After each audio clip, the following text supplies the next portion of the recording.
Pada kesempatan pertama ini di bulan September, kajian subuh insyaallah akan bersama guru kita Al-Mukarram Al-Ustaz Muzaid Abu Sifas PDI dengan kajian tafsir Al-Quran Surah Al-Baqarah ayat 84 dan 86. Hadirin yang sungguh oleh Allah, marilah kita awali kajian subuh ini dengan sama-sama membaca basmalah.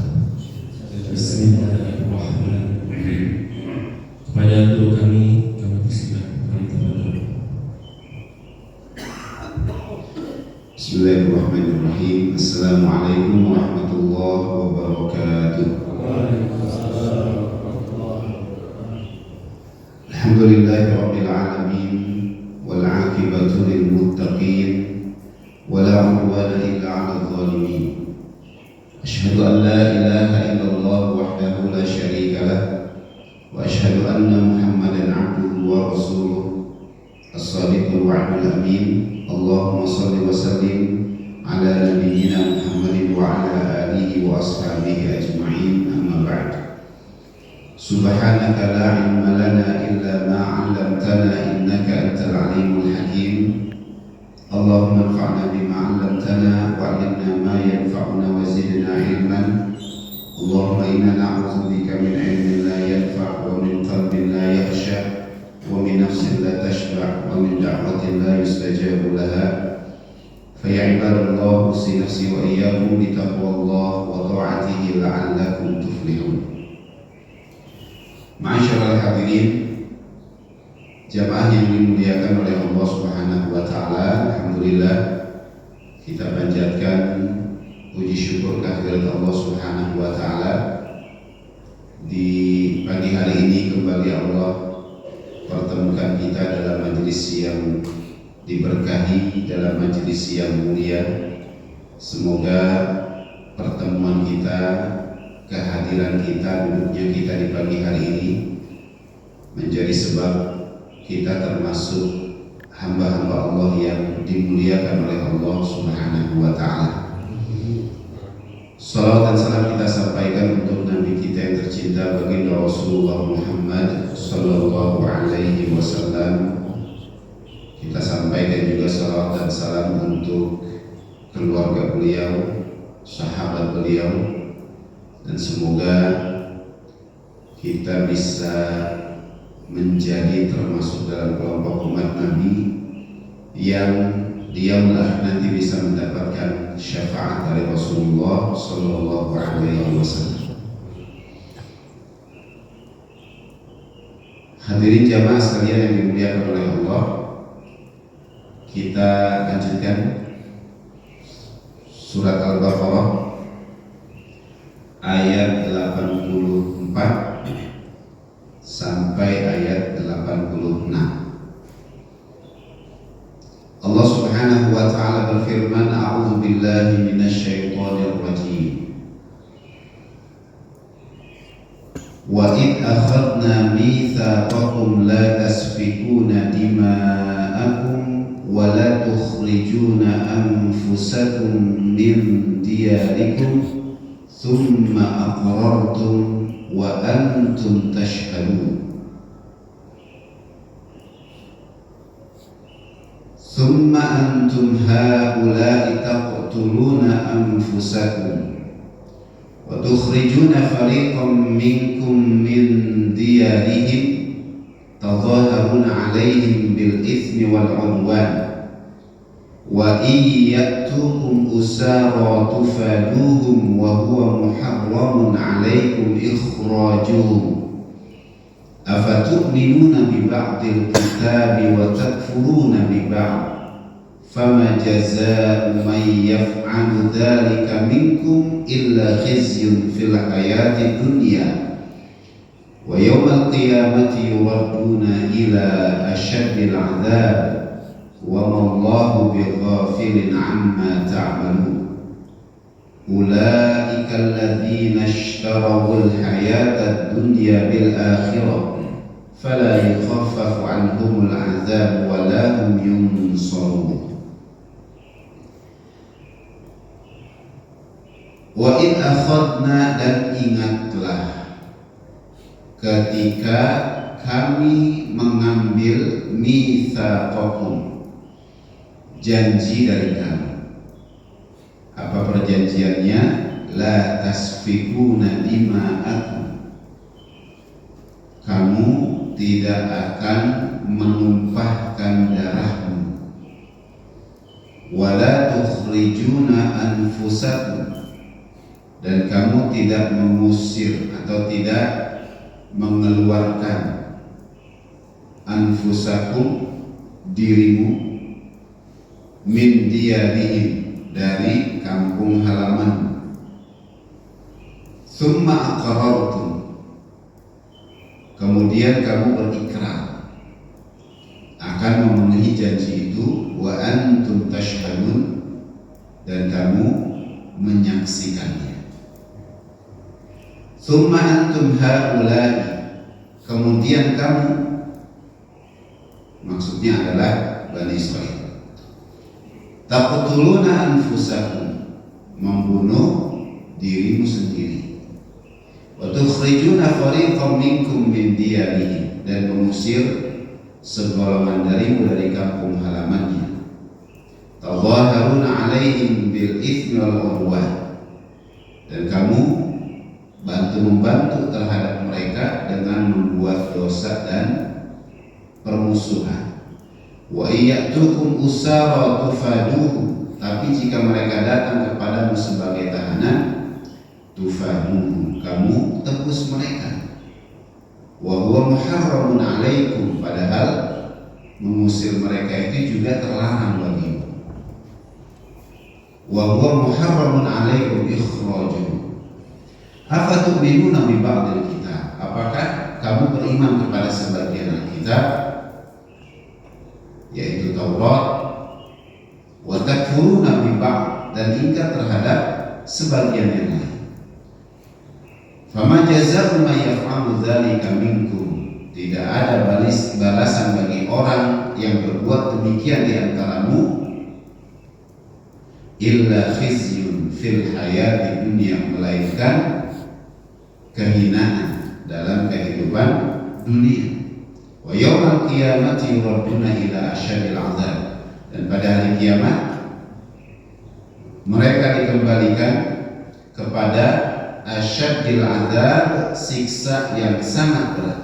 Wa mallahu bighafilin amma ta'malun, dan Allah tidak lalai terhadap apa yang kamu lakukan. Ulaika alladzina ishtarawul hayata dunya bil akhirah, itulah orang yang membeli kehidupan dunia dengan kehidupan akhirat. Fala yukhaffaf anhumul adzab, mereka tidak akan diringankan siksaan atasnya. Wala hum yunsarun, dan mereka tidak akan ditolong. Masyaallah hadirin jamaah sekalian yang dimuliakan oleh Allah Subhanahu wa taala. Ini 3 ayat yang kembali bercerita tentang orang Yahudi, Bani Israil. Dijelaskan bahwa ketiga ayat ini dalam tafsir Ibnu Katsir, yaqulu tabaraka wa ta'ala munkiran 'alal yahud.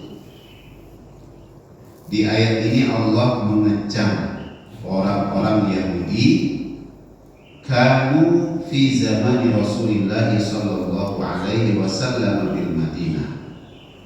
Orang-orang Yahudi pada zaman Nabi sallallahu alaihi wasallam yang pada saat itu hidup tinggal di kota Madinah. Wa kanu yu'anunahu minal qital, yang mereka alami itu adalah karena peperangan yang terjadi pada saat itu ma'al Aus wal Khazraj, dengan kaum Aus dan Khazraj. Ini 2 suku terbesar yang tinggal di Madinah, ya, Aus dan Khazraj, ya, dengan pimpinan mereka masing-masing. Sedangkan ketika Islam datang, Aus dan Khazraj ini akhirnya mereka mendapatkan hidayah, beriman kepada Allah, beriman kepada Rasul, dan mereka lah yang kemudian disebut sebagai kaum Ansor, ya. Walladzina, kalau di surat Al-Hasyr Allah ceritakan tentang mereka itu. Walladzina tabawwa'ud dar wal iman min qablihim yuhibbuna man hajara ilaihim wa la yajiduna fi sudurihim hajatan mimma utu wa yu'thiruna 'ala anfusihim walau kana bihim khasasah. Allah sebut begitu. Adapun orang-orang yang walladzina tabawwa'ud dar wal iman min qablihim, yang sudah menempati negeri itu, ya, Yathrib maksudnya, wal iman min qablihim, kemudian beriman sebelum kedatangan mereka, yuhibbuna man hajara ilaihi, mereka mencintai orang-orang yang berhijrah datang ke negeri mereka, orang-orang muhajirin. Wala yajiduna fi sudurihim hajatan mimma utu, dan mereka tidak memiliki hasrat apapun, tidak memiliki motivasi apapun, tidak memiliki pamrih apapun atas apa yang mereka berikan kepada orang-orang muhajirin itu.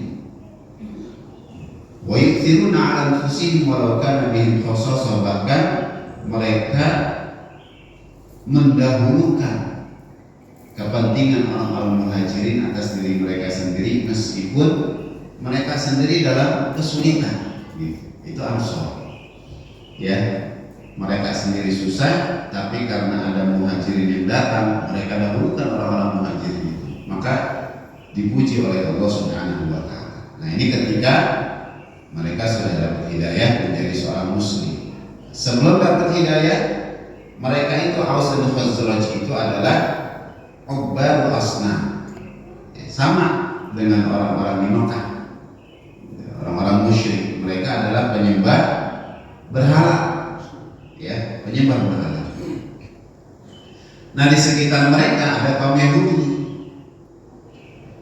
Wa kanat bainahum, di antara mereka itu ada orang-orang Yahudi. Yang terkenal itu ada 3. Salasa qabail, ada 3 kabilah, Banu Qainuqa, wa Banu Nadir, wa Banu Quraidah, ya. Banu Qainuqa dan Banu Nadir itu adalah sekutunya kaum Khazraj, sedangkan Banu Qainuqa, Bani Quraidah itu adalah sekutunya Aus, ya. Jadi 3 suku Yahudi itu bersekutu dengan Aus dan Khazraj. Qainuqa dan Nadir sekutunya Khazraj, kemudian Quraidah itu sekutunya Aus. Nah, mereka 3 ini kan satu agama, kalau dibilang, ya, satu agama, sama-sama orang Yahudi, meskipun sekutu mereka berbeda. Nah, kalau terjadi perang di antara mereka itu, maka mereka akan saling menyerang bersama dengan sekutunya masing-masing, ya. Yang Quraidah sebagai sekutu Aus akan ikut menyerang Khazraj dengan sekutunya, yaitu Qainuqa dan Nadir. Nah, namanya perang saling menyerang, ya pasti terjadi bunuh-membunuh di antara mereka, meskipun mereka sama-sama orang Yahudi, ya. Kalau ada yang menang atas kabilah yang lain, maka yang menang itu akan menangkap yang kalah, menjadikan mereka sebagai tawanan, atau kalau tidak, mereka akan diusir dari kampung halaman mereka sendiri, dari rumah mereka sendiri, ya. Itu yang terjadi antara mereka, orang-orang Yahudi, 3 kabilah yang ada. Nah, padahal kata Allah Subhanahu wa Ta'ala, wa idza akhadna mitsaqakum, kami telah ambil perjanjian di antara kalian. Apa perjanjiannya? La tasfikuna dima'akum wa la tukhrijuna anfusakum min diyarikum. Dua ini perjanjian. Yang pertama, kalian tidak menumpahkan darahmu, tidak menumpahkan darahmu sendiri. Maksudnya tidak menumpahkan darahmu sendiri itu adalah tidak membunuh saudaramu sendiri yang sama-sama Bani Israel, sama-sama orang Yahudi. Itu yang pertama. Yang kedua, tidak mengusir atau tidak mengeluarkan dirimu sendiri ya dari rumah. Maksudnya tidak mengusir saudaramu sesama orang Yahudi, keturunan Bani Israel, dari kampung halamanmu atau dari rumahmu sendiri. Summa aqrartum, kemudian kamu berikrar akan memenuhi perjanjian itu. Wa antum tashhadun, dan kamu menyaksikan sendiri perjanjian itu. Nah, ini yang terjadi ya. Allah berjanji mengadakan perjanjian lagi dengan orang-orang Yahudi, Bani Israel, dan mereka sepakat dengan perjanjian itu. Tidak membunuh dan tidak mengeluarkan dirimu sendiri, maksudnya adalah saudaramu sendiri sesama orang Yahudi Bani Israel. Tapi saat terjadi peperangan antar mereka dengan sekutu mereka, mereka lupa dengan perjanjian ini. Jadi saling membunuh itu terjadi, kemudian mengeluarkan, mengusir saudaranya sendiri itu juga terjadi, ya. Maka kembali menjadi bukti bahwa orang-orang Yahudi itu adalah orang-orang yang senang sekali melanggar perjanjian. Gitu. Nah, di ayat sebelumnya, ayat 83 kemarin, Allah juga sudah ceritakan kan bagaimana perjanjian mereka dengan Allah itu akhirnya mereka langgar lagi. Kalau di ayat 83 itu perjanjian untuk tidak menyembah kecuali selain Allah, berbuat baik kepada orang tua, kerabat, anak yatim, orang miskin, berkata yang baik kepada sama manusia, berikan sholat, membayar zakat. Tapi kata Allah, tsumma tawallaitum, gitu. Tapi kamu berpaling dari perjanjian itu, illa qalilan minkum, kecuali sedikit sekali yang tetap taat dengan perjanjian itu. Nah, ini ayat 84 nih. Allah ingatkan lagi sebuah perjanjian mereka orang-orang Yahudi itu kepada Allah untuk tidak membunuh, tidak mengusir saudaranya dari kampung halamannya. Tapi saat terjadi peperangan, mereka lupa dengan perjanjian itu. Ya.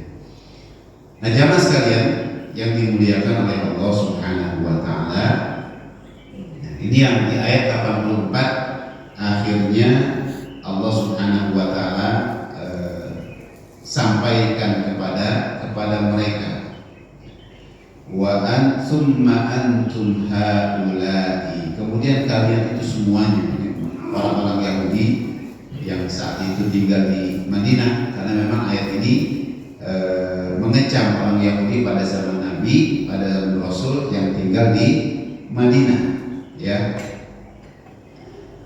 Kalian semua itu taqtuluna anfusakum, membunuh diri kalian sendiri, ya, membunuh saudara maksudnya. Wa tukhrijuna fariqan minkum min diyarihim, kemudian mengusir saudaramu sendiri dari rumah mereka, dari kampung halaman mereka, gitu ya.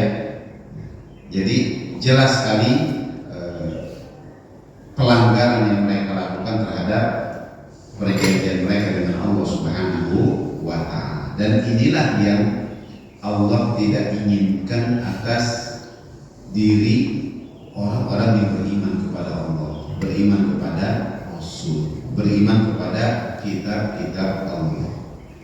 Ya, maka dalam satu hadis Nabi Shallallahu Alaihi Wasallam disebutkan, "Matsalul mu'minin fi tawaddihim wa tarahumihim wa tawasulihim bimanzilatil jasadil wahid idza ishtaka minhu 'udwun tada'a lahu sa'irul jasad bil humma was-sahar." Kata Nabi, matsalul mu'minin, perumpamaan orang-orang orang beriman itu fi tawadihim, dalam hal saling mencintai di antara mereka, wa tarahumihim, dan saling mengasihi di antara mereka, wa tawasulihim, saling menyayangi di antara mereka, bimanzilatil jasadil wahid, itu seperti satu tubuh.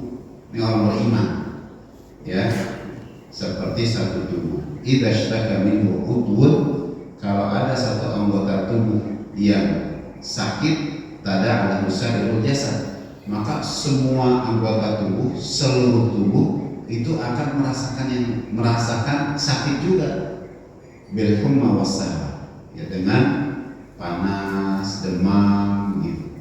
Ya, yang sakit giginya, tapi kepalanya pusing kan gitu kan. Kadang kalau udah saking ngebetnya, saking nyerinya, badan sampai demam gitu kan, begitu. Ya, yang sakit kepalanya, tapi badan juga jadi panas, kemudian tidur nggak nyenyak, makan nggak nikmat, begitu. Ya, jadi kalau ada satu anggota tubuh sakit, maka semuanya merasakan sakit. Ini orang-orang beriman, ya, kata Nabi dalam satu hadisnya. Semoga ini akhirnya bisa terrealisasi. Ya, meskipun ternyata ya dalam kehidupan kita sekarang kita rasakan belum seperti ini. Ya, ada satu yang sakit, yang lain nyoaki, memang enak gitu.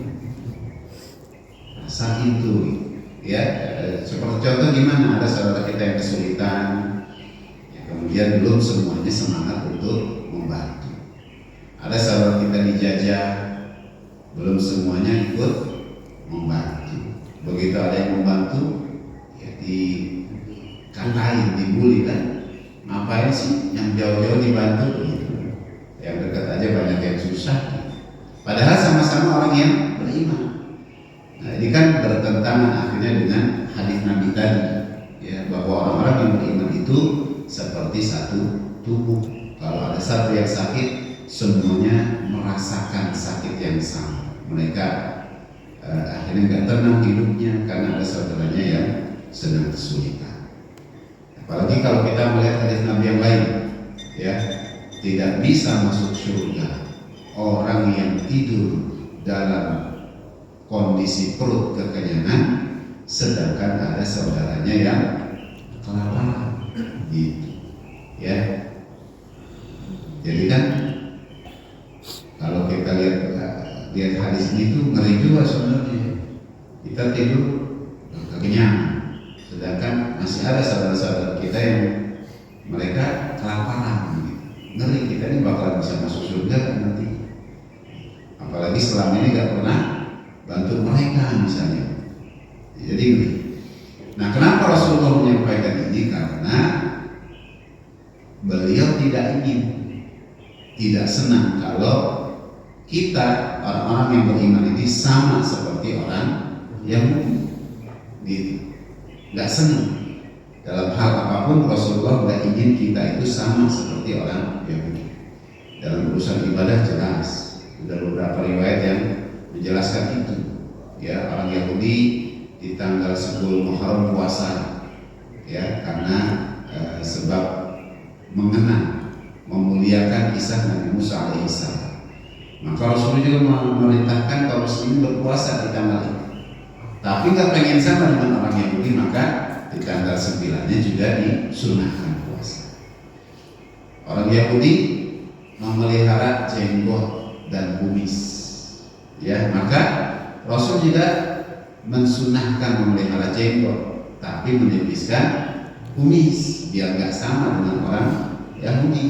Nah, termasuk dalam urusan ini, orang Yahudi itu berperang antar mereka sendiri, ya, kemudian mengusir saudaranya sendiri, maka jangan sampai sama. Orang-orang Islam itu melakukan hal yang sama, berperang antar mereka sendiri, meskipun akhirnya tidak bisa dipungkiri, sejarah membuktikan banyak peperangan yang terjadi antar umat Islam itu sendiri. Padahal mereka orang-orang yang sama-sama beriman kepada Rasulullah Shallallahu Alaihi Wasallam. Nah, jamaah sekalian yang dimuliakan oleh Allah Subhanahu Wa Taala, dan seterusnya ya, dilanjutkan tuh. Tadhaharuna 'alaihim bil itsmi wal 'udwan, kalian saling bantu-membantu dalam urusan mengerjakan dosa dan permusuhan. Bil itsmi wal 'udwan, saling bahu-membahu, bantu-membantu agar mereka mengerjakan perbuatan itu. Ya, padahal ini sesuatu yang dilarang dalam kitab mereka, Taurat. Jadi Al-Quran juga ada. Di Al-Quran itu surat apa itu? Al-Maidah ayat ketiga ya. Wa ta'awanu 'alal birri wat taqwa wa la ta'awanu 'alal itsmi wal 'udwan. Gitu. Ini pesan Allah juga buat kita, biar nggak sama juga seperti orang Yahudi. Tolong menolonglah kamu dalam kebaikan dan takwa, wala ta'awanu, dan jangan tolong menolong 'alal itsmi wal 'udwan, dalam urusan dosa dan permusuhan. Gitu. Biar nggak sama pesannya. Ya, seperti orang-orang Yahudi yang menyalahi perintah Allah Subhanahu wa taala. Nah, ini poin utamanya. Kemudian Allah Subhanahu wa taala katakan, afatu'minuna bi ba'dil kitab wa takfuruna bi ba'd. Apakah kamu akan beriman kepada sebagian Alkitab dan ingkar kepada sebagian yang lain? Ya. Jadi perbuatan mereka itu Allah sudah perintahkan di dalam Al-Quran. Ya, dan jangan membunuh, jangan bermusuhan, jangan mengusir, ya, dan lain sebagainya, sudah tertuang di dalam kitab mereka, Taurat. Ya. Tapi yang terjadi apa? Tauratnya mereka ubah, gitu kan? Tauratnya mereka ubah, ya, sesuai dengan kehendak mereka. Ayat-ayat Allah Subhanahu wa taala yang sudah disampaikan melalui lisan para nabi, para rasul yang diutus kepada mereka, mereka ubah maknanya, mereka ubah kandungan. Jadi ternyata memang sejak dulu sudah ada, ya, dilakukan oleh Bani Israel.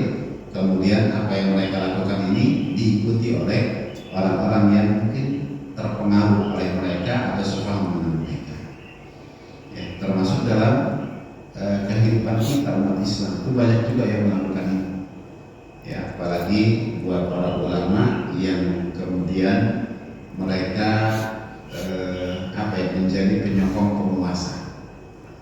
Banyak, ya, penguasa kasih duit, tolong carikan dalil dari kebijakan kami. Udah keluar tuh dalil-dalilnya, ya, dicari riwayat-riwayatnya, dalil-dalilnya yang menguatkan kebijakan yang sudah mereka keluarkan, meskipun bertentangan dengan perintah Allah dan Rasul. Tapi akhirnya ketemu dalil-dalil yang sama kayak kayak orang merokok, sama, ya, sama kayak orang merokok.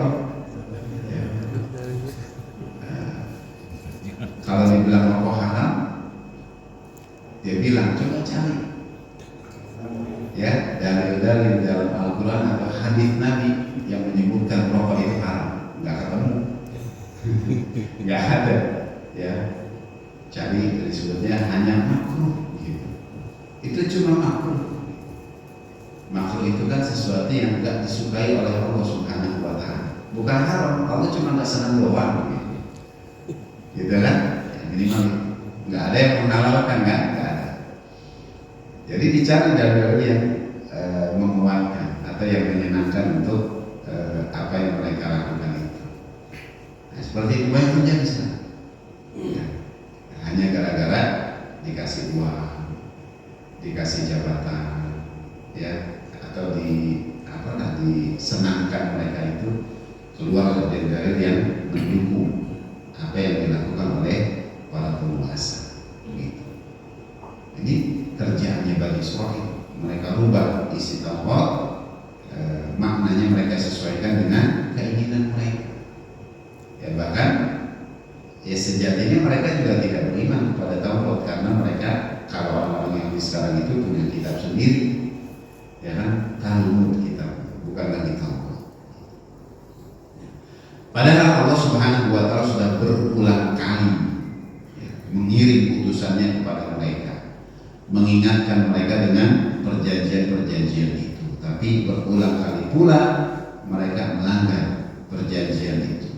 Mereka melanggar seruan-seruan dari para rasul yang diutus kepada mereka. Nah, sehingga ketika dikatakan ayat 84 ini tsumma antum dan seterusnya itu, maka disebutkan bahwa ayat ini sesungguhnya adalah merupakan kecaman sekaligus hinaan terhadap orang-orang Yahudi yang meyakini kebenaran perintah Taurat, tapi di sisi lain menyalahi syariat yang ada di dalam Taurat itu sendiri. Mereka yakin Taurat itu kitab Allah, ya, itu adalah firman Allah, itu wahyu Allah, tapi mereka menyalahi syariat. Maka ini yang Allah Subhanahu wa taala sampaikan, afatu'minuna bi ba'dil kitab wa takfuruna bi ba'd. Dan ini yang harus menjadi pelajaran buat kita, jangan sampai kita sama seperti mereka. Ya, kita punya Quran, maka Quran itu isinya adalah syariat Allah. Jangan sampai sebagian syariat kita ambil, sebagian syariat kita tolak. Kalau kita lakukan itu, apa bedanya dengan orang-orang Yahudi yang akhirnya dikecam oleh Allah Subhanahu wa taala. Jamaah sekalian yang dimuliakan oleh Allah, banyak syariat di dalam Al-Quran yang kita harus terus pelajari itu, sehingga kita semakin menemukan satu persatu syariat yang Allah Subhanahu wa taala sudah sampaikan. Ya, banyaklah. Ya, termasuk kalau kemarin satu hal menarik yang disampaikan oleh seorang kiai tentang syariat menikah lebih dari satu, poligami. Itu kan syariat Allah kan? Ya, syariat Allah itu. Kita nggak boleh menolak. Kalau kita pasti nggak menolak, ya kan? Pasti setuju. Kan yang menolak banyak kan ibu-ibu kan, gitu kan? Kalau poligami itu yang menolak banyak kan ibu-ibu. Nggak boleh ditolak. Kalau ditolak itu berarti kita menolak ayat Allah Subhanahu wa taala. Ya, cuma urusan siap atau nggak siap aja. Ya, mampu atau nggak mampu menanggung resiko di balik itu. Gitu. Nah, tapi kiai ini menjelaskan, ya, kalau disebut menikah lebih dari satu itu sunnah Nabi, ya, itu bodoh orangnya. Gitu. Ya, padahal kan faktanya Nabi menikah lebih dari satu, bahkan dalam riwayat yang masyhur istri Nabi itu ada berapa? 11. Yang masyhur itu 11. Istri Nabi itu 11. Kenapa beliau sampai mengatakan begitu? Karena Nabi ketika menikah lebih dari satu itu perintah Allah, begitu. Ya, perintah Allah, bukan buat kesenangan. Ya, sampai ada Nabi itu dipaksa sama Allah itu nikah sama seorang perempuan, itu sampai dipaksa. Ya, jadi karena memang diperintahkan oleh Allah, Nabi menjalankan itu. Nah, kalau kita sekarang nikah lebih dari satu, karena yang merintahin siapa? Apa diperintah Allah? Enggak kan? Bukan Nabi, bukan Rasul, masalah enggak kan? Enggak. Secara langsung ikutin sunnah Nabi, apa iya? Benar nggak ngikutin sunnah Nabi? Kita tahunya Nabi istrinya lebih dari satu, itu doang yang kita jadikan patokan. Nabi kan istrinya lebih dari satu, maka saya juga pengen seperti Nabi, istrinya lebih dari satu. Tapi Nabi itu menikah memang karena kepentingan dakwah. Dia bukan sekedar, bukan tanpa pertimbangan, karena kepentingan dakwah. Misalnya seperti istri Nabi yang namanya Zainab binti Jahsy. Ada juga Zainab binti Huyai. Jadi Zainab istri Nabi ada dua ya. Zainab binti Jahsy dan Zainab binti Huyai. Kenapa menikah dengan Zainab itu? Ya karena Zainab itu putri seorang tokoh Yahudi. Ya, dinikahkan, ya akhirnya menjadi muslimah, ya kan? Ya menjadi muslimah terus dinikahkan. Ya otomatis setelah itu apa? Ya, banyak yang mengikuti Zainab yang menjadi beriman kepada Nabi. Kan gitu. Jadi memang ada pertimbangan-pertimbangan dakwah yang dilakukan oleh Rasul. Nah, kalau orang sekarang kan nikah rata-rata karena kesenangan doang. Ini kan buktinya apa? Ya, buktinya ketika menikah yang satu menikah lagi dengan satu orang, dengan satu perempuan, yang lamanya pisah, gitu kan? Cerai, gitu. Itu kan berarti ada masalah yang nggak selesai, atau mungkin ada pertimbangan yang nggak tepat. Harusnya kan kalau pertimbangannya benar, membawa maslahat kebaikan, menikah lagi dengan satu orang, istri jadi dua, bukan malah yang lama pisah, yang baru menikah dengan yang baru. Gitu ya. Tapi kalau di sini mah aman, karena wajahnya wajah cuma berani satu, nggak ada yang berani dua. Kan ketahuan wajah berani satu, berani cuma satu. Cuma baru ngomong doang. Iya. Ngomongin doang. Kemauan mah ada, cuma kemampuan nggak ada. Gitu ya. Jadi kalau ngobrolin itu mah nggak usah banyak ngomong. Kalau emang ada yang siap, udah lakukan. Ya, pakai satu prinsip, lebih baik minta maaf daripada minta izin. Gitu ya. Kalau Nabi Daud kan istrinya malah 100. Iya, itu di syariat. Jadi masanya Nabi Daud nggak ada masalah. Nabi Sulaiman berapa? Lebih banyak lagi, istrinya 900-an. Ya, Nabi Sulaiman. Nah, kalau Nabi Sulaiman sampai sebanyak itu, dia mendukung semuanya kan. Duit banyak, ya kan? Raja, bahkan dalam sejarah kehidupan manusia itu yang paling kaya ya Nabi Sulaiman. Sejarah kehidupan manusia ya Nabi Sulaiman. Duitnya banyak, kerajaannya besar, pengikutnya dari berbagai lapisan. Bukan cuma manusia kan, binatang, jin, angin, air, semuanya tunduk kepada Nabi Sulaiman. Maka istrinya ratusan itu aman-aman aja. Coba kalau kita dua aja berantem repot ya, apalagi sebanyak itu, nggak mendukung lagi.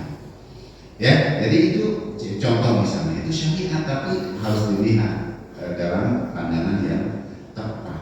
Nggak boleh kita menolak meskipun belum sanggup untuk melakukannya, gitu kan?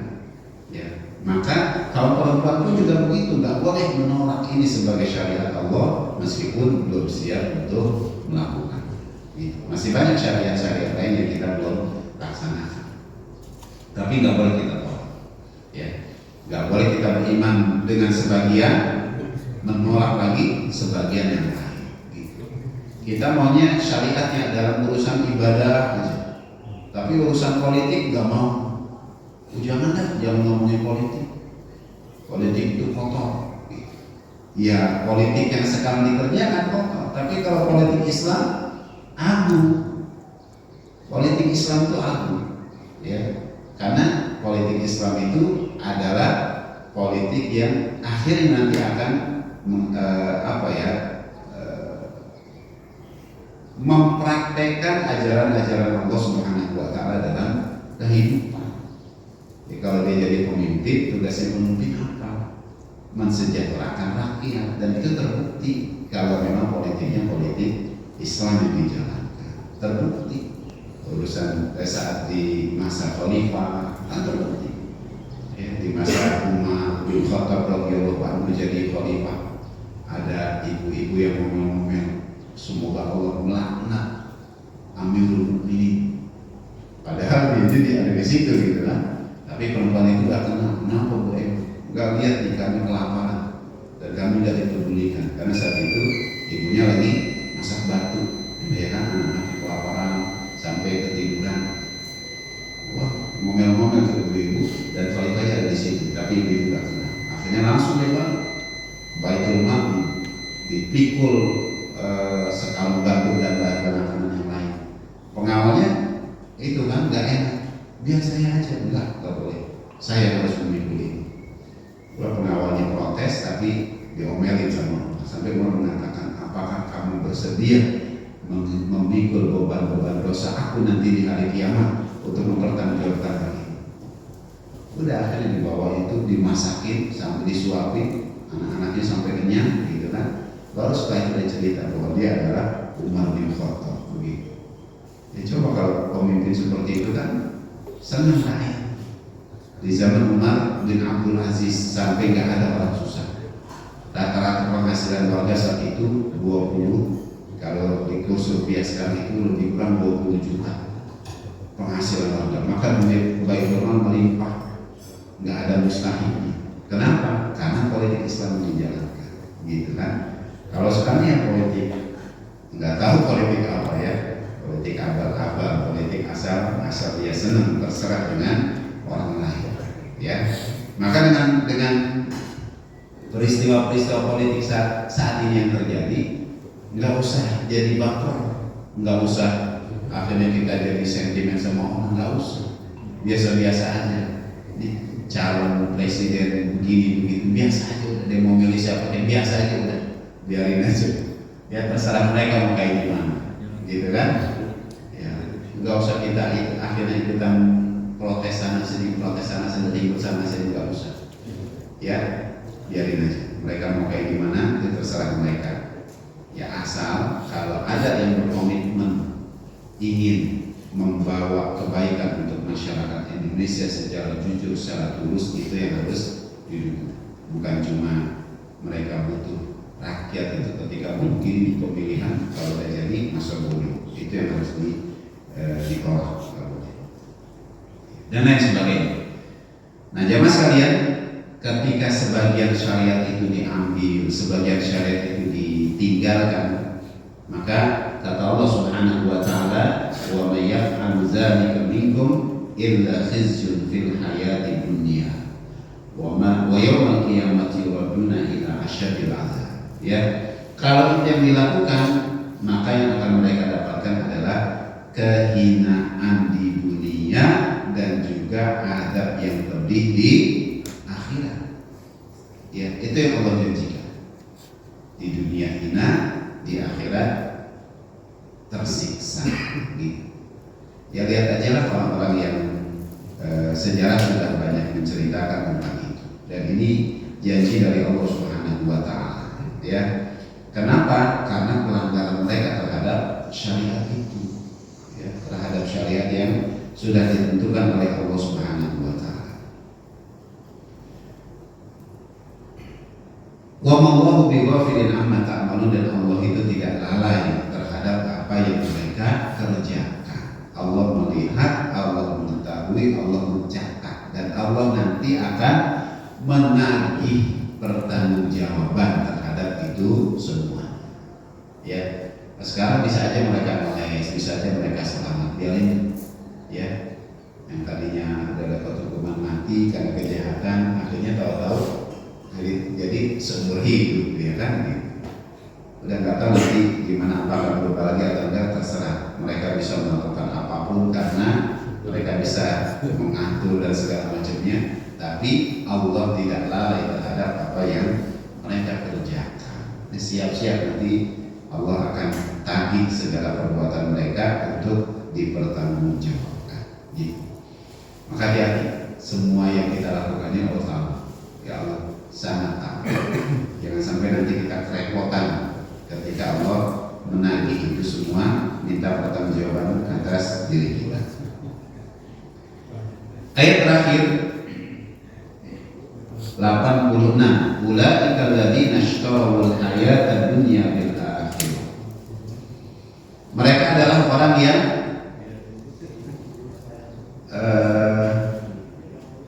membeli kehidupan dunia dengan kehidupan akhirat. Maksudnya mereka lebih mendahulukan kehidupan dunia daripada kehidupan akhirat.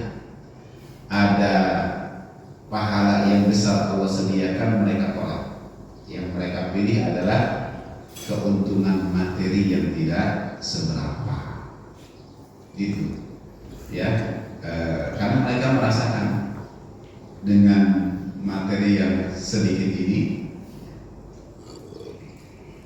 itu ternyata membuat kehidupan mereka jadi seru.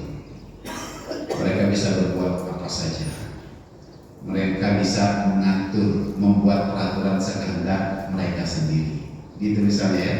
Itu kan ya harta dunia semua. Dan dibandingkan dengan karunia Allah, itu gak ada apa-apanya ternyata. Gitu. Ya, sampai ibaratnya kalau kita celupkan tangan kita ke dalam lautan, kita angkat tangan itu, maka ada air yang menetes, gitu kan? Maka air yang menetes itu dunia. Gitu. Sedangkan lautan itu adalah karunia Allah semua. Nah, kita banyak yang memilih tetesan-tetesan air itu yang gak seberapa dibandingkan karunia Allah yang sangat banyak. Nah, siapa mereka? Itu yang menolak syariat. Ya, menolak syariat karena ada hasrat diri mereka yang ingin mereka dapatkan, karena ada kepentingan dunia yang ingin mereka raih. Gitu. Maka Allah sebutkan begitu, ulaika alladziina syarrul hayatad dunya bil akhirah. Mereka adalah orang yang membeli dunia ditukar dengan kebahagiaan akhirat. Mereka cuma ingin dapatkan dunia. Fala yukhaffafu anhumul adzab wa la hum yunsarun. Maka siksa mereka itu tidak akan diringankan meskipun sekejap, meskipun sebentar. Enggak. Itu saya kemarin di perjalanan kita mikir, kalau masuk neraka disiksa setiap hari gitu ya, terus nggak pernah diringankan siksanya, gimana rasanya gitu ya? Gimana rasanya? Disiksa setiap hari pasti gak enak, pasti sakit, ya, dan gak pernah ada keringanan. Dan berarti sepanjang waktu kita akan merasakan itu. Kayak apa rasanya? Saya pikir begitu di jalan. Seperti apa rasanya? Kan aku bilang, jangan sampai kita akan masuk ke dalam neraka. Gara-gara sebelumnya saya melihat ada seekor binatang ya, burung beo atau burung kakatua gitu, dibawa ke pemakaman. Itu sampai linglung burungnya. Ya awalnya burungnya ceria gitu kan, waktu masih di luar pemakaman ceria burungnya. Begitu udah masuk ke dalam, mulai diam, menyimak, terus setelah itu dia bersuara yang enggak peraturan, teriak-teriak burungnya. Ya sampai akhirnya kayak orang bingung.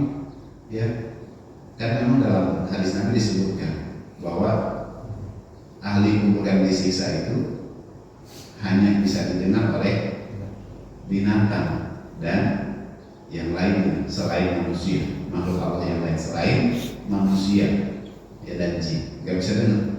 Tapi kalau kita dengar, ngeri kita kekuburan. Ya, di atas kelihatannya baik-baik, cuma di dalamnya itu kan kita nggak tahu. Kalau bisa mendengar orang semuanya bertobat mungkin, cuma kita nggak dengar. Nah, binatang itu dengar. Wah, kelihatan dia, ya, karena mendengar orang-orang yang disiksa.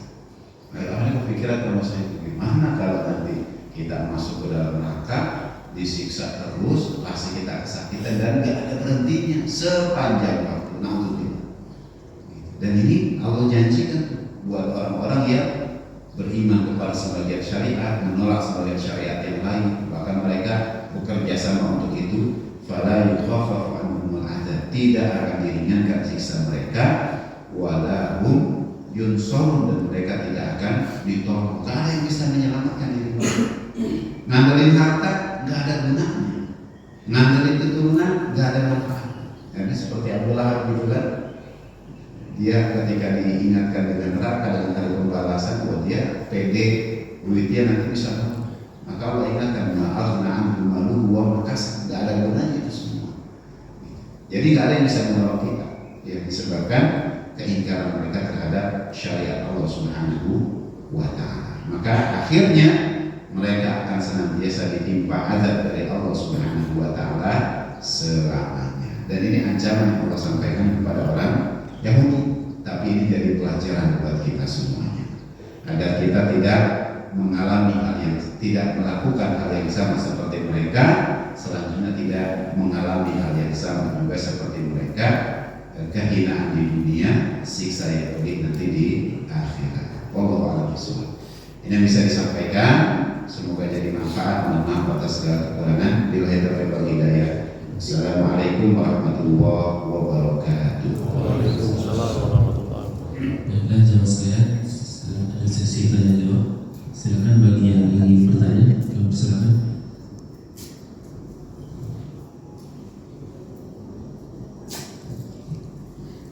Juga ada yang bertanya. Oh, silakan Pak Haji Dorifi.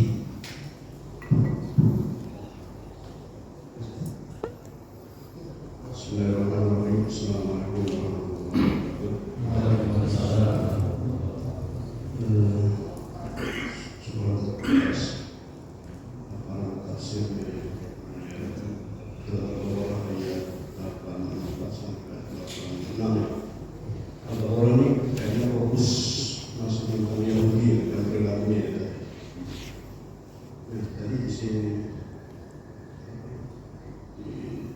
disebutkan bahwa ternyata latar belakang dari kaum atau suku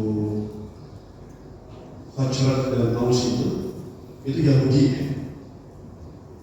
Ya. Di samping tadi yang Bani Quraiqah, Bani Quraiqah, Nadir. Tapi kemudian mereka kan jadi Muslim, kemudian menjadi kelompok Ansar. Berarti waktu itu masyarakat Madinah, penduduk Madinah itu dikuasai oleh kaum Yahudi di Yasrib, di kota Yasrib, sebelum Islam masuk ke situ, sebelum Rasulullah hijrah. Tetapi kan sebelum Rasulullah hijrah itu kan kondisi masyarakat Madinah itu lebih kondusif dibanding masyarakat Mekah dengan tokoh-tokoh Quraisy yang sebenarnya sih notabene mereka itu sebenarnya satu klan ya, dengan Rasulullah, kaum Quraisy. Tapi kan perlawanan mereka, penolakan kaum Quraisy itu kayaknya lebih keras, lebih dahsyat dibanding sikap dari kaum penduduk kota Yasrib, kota Madinah. Dimana ketika Rasulullah berhijrah itu kan relatif aman aja. Mereka menerima dengan kayaknya lapang dada gitu ya, dengan sambutan olah albat dan lainnya itu.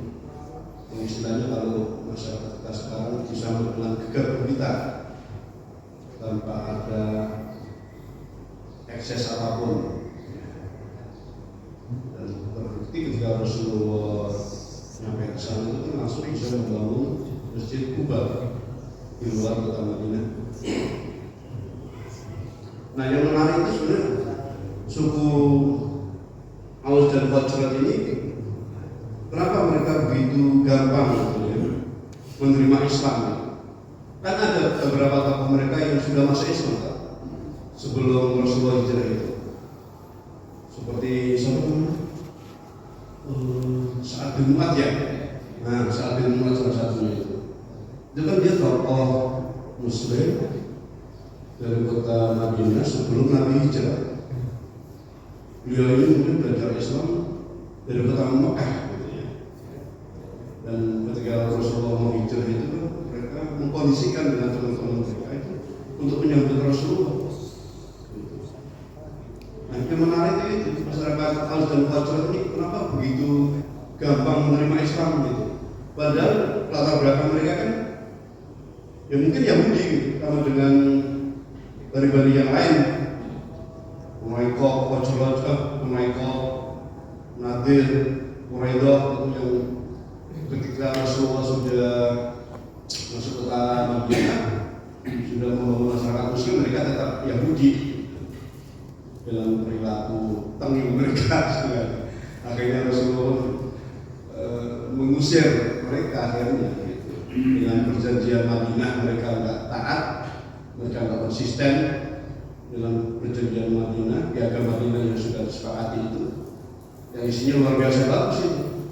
Piagam Madinah itu kalau kita baca-baca itu nggak beda jauh dengan Bhinneka Tunggal Ika kita di Indonesia. Itu aja Mas ya. Sedikit aja. Assalamualaikum warahmatullahi wabarakatuh. Ya, jadi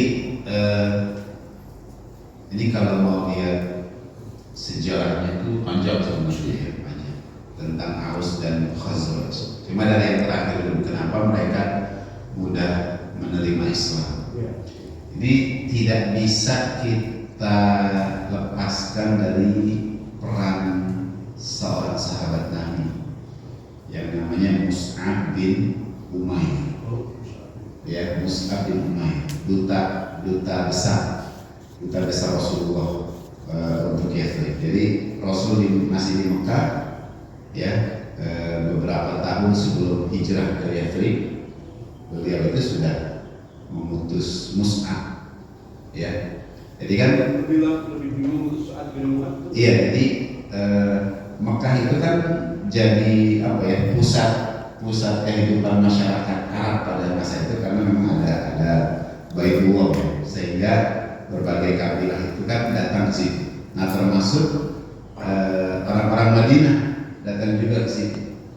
Ya, nah ketika mereka datang, ramai Mekah itu tentang kabar Nabi baru, gitu kan ya, tentang kabar Nabi baru. Jadi mereka mencari tahu dan mereka tertarik dengan itu. Terjadilah peristiwa Bai'at Aqabah pertama, gitu kan. Kemudian mereka kembali ke kampung mereka. Berikutnya datang lagi di musim haji berikutnya dengan orang yang lebih banyak, terjadi peristiwa Bai'at Aqabah kedua, gitu. Nah, maka setelah itu diutuslah Mus'ab berangkat ke Yathrib, ajarkan Islam kepada mereka. Sampai akhirnya Mus'ab itu mengatakan, tidak ada satupun rumah penduduk Yathrib yang tidak aku datangi. Didatangi semuanya, diajarkan Islam kepada mereka. Apakah semuanya setuju? Enggak. Di awal-awal enggak, pro kontra ada, yang menerima ada, yang menolak juga banyak. Ya, termasuk tokoh Aus atau Khazraj itu ada yang menolak. Usaid bin Hudayr, ya, Usaid bin Hudayr. Ketika Mus'ab lagi dakwah itu, dia datang emosi, marah-marah. Dia bahkan sampai pengen membunuh Mus'ab. Kata Mus'ab, coba tenang dulu lah, dengarkan dulu apa yang aku sampaikan. Kalau kamu nerima, alhamdulillah. Tapi kalau kamu menolak, ya pergi. Ya, akhirnya dia duduk mendengarkan. Ternyata dia tertarik. Hidayahnya masuk Islam, gitu kan? Mus'ab asli dari Mekah. Mus'ab itu Mekah. Dia pemuda Mekah, pemuda Quraisy. Ya, jadi sampai bisa mengatakan begini, tidak ada satupun rumah penduduk Yathrib yang tidak aku datang. Semuanya didatangi, diajarkan Islam. Nah, itulah yang membuat akhirnya ketika Rasulullah hijrah itu sambutannya juga tidak, karena mayoritas penduduk Yathrib itu sudah Muslim, gitu. Ya. Nah, Aus dan Khazraj ini sejarahnya panjang kalau mau ditarik itu, tidak terlepas dari sejarah bangsa Arab secara umum. Jadi Arab itu kalau secara umum ada dua, ada Arab asli, ada Arab pendatang. Ya, di Mekah sendiri ada Arab asli, ada Arab pendatang. Apalagi di sini kan, di sini kan lain lagi pendatang semua. Di Mekah sendiri itu ada Arab asli, ada Arab pendatang. Nah, termasuk garis keturunan Rasulullah itu Arab pendatang. Ya, garis keturunan Nabi itu Abdul Muthalib, kemudian terus ke atas itu Arab pendatang. Ya, sampai ke Adnan, Ismail itu Arab pendatang. Ya, karena aslinya bukan orang Mekah. Aslinya orang Mekah. Ya, Mas. Aslinya dari daerah Babylon. Ibrahim kan Babylon, Irak kan, ya hijrah ke Palestina, kemudian hijrah ke Mekah gitu, ya gitu. Nah hijrah ke Mekah adalah tempat Ismail dan ibunya, kemudian akhirnya di situ berkembang terus gitu kan. Nah dari Ismail terus ada keturunan sampai kepada Rasulullah Muhammad SAW gitu. Nah itu termasuk keturunan Arab mendatar. Gitu. Nah Aus Khazraj pun juga itu kalau ditelusuri, nah disebutkan itu juga termasuk dalam Arab mendatar. Ada satu suku besar pada masa itu tinggal di Yathrib sudah lama, ya. Dan mereka emang sejak dulu itu sudah terlibat peperangan sampai kisaran 120 tahun sebelum kedatangan Nabi itu luar biasa perang, gitu kan? Dan mereka itu tadi disebutkan dalam tafsir Ibnu Katsir, mereka adalah ubadul asnam, penyembah berhala. Gitu. Cuma memang suku Aus tinggal di dataran tinggi, ya sebelah dataran tinggi Madinah itu dataran tinggi Yathrib. Nah sedangkan suku Khazraj itu tinggalnya di dataran rendah, berbatasan dengan pegunungan batu, gitu. Ya, nah ke tempat mereka tinggal itu berdampingan dengan orang-orang Yahudi, gitu. Ya, jadi kalau disebut Aus dan Khazraj itu berasal dari Yahudi itu bukan. Cuma memang sejak lama mereka sudah berteman, bersekutu dengan orang-orang Yahudi itu, karena mereka orang Yahudi itu tinggal berdampingan dengan Aus dan Khazraj. Jadi mereka kayak Quraisy gitu ya, bukan ya? Iya. Aus Khazraj. Sama seperti Arab gitu. Gitu. Ya, cuma memang berteman sejak lama dengan orang-orang Yahudi. Nah, adalah satu orang Yahudi yang namanya Abdullah bin Ubay bin Salul, yang karena pertemanan mereka dengan Aus dan Khazraj itu sudah bagus, dekat gitu kan ya, maka hampir saja Abdullah bin Ubay itu akan diangkat menjadi pemimpin di Yathrib gitu.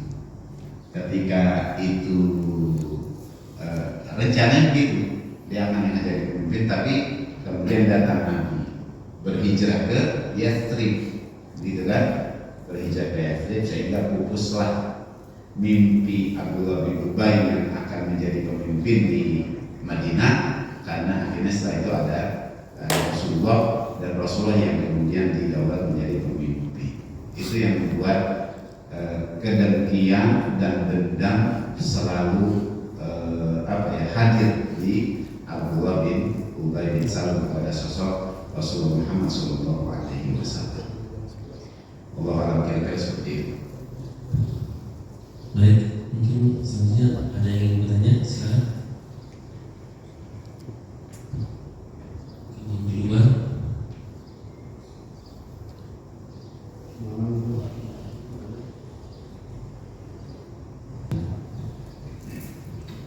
Hadirin jamaah sekalian, kita berdoa kepada Allah Subhanahu wa taala semoga setiap hajat yang kita miliki dimudahkan dikabulkan oleh Allah Subhanahu wa taala.